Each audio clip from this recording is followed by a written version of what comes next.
কিয়ামতের 3 দিন আগে সূর্য আর পূর্ব দিক থেকে উঠবে না, পশ্চিম দিক থেকে সূর্য ওঠা শুরু করে দিবে। সূর্য যেদিন পূর্ব দিক থেকে না উঠে পশ্চিম দিক থেকে উঠবে, তখন আর তওবা কবুল হবে না। তখন যতই তওবা করেন কবুল হবে না।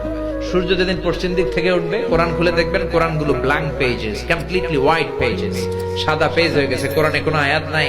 কোরআন মুখস্থ থাকবে, সিনার মধ্যে একটা আয়াতও আছে এরকম একটা লোকও থাকবে না, কোনো আলেমও থাকবে না। সব আলেম ওলামা মুমিন বান্দাদের বাম বগলের এইখানে একটা ফোড়া হবে, ওই ফোড়ার ব্যথায় সব মুমিনরা মরে লাশ হয়ে যাবে। শুধু কাফের মুশরিকদের উপর কিয়ামত প্রতিষ্ঠিত হবে। চিল্লায় কোন ঠিক কিনা? তার মানে কিয়ামতের আগ দিয়ে পশ্চিম দিক থেকে সূর্য উঠলে তওবার দরজা বন্ধ।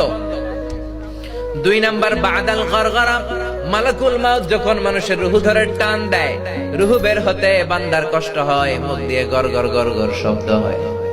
ওই গরগরানি শব্দের পরে মানে মালাকুল মাউতকে দেখে ফেলার পরে তওবা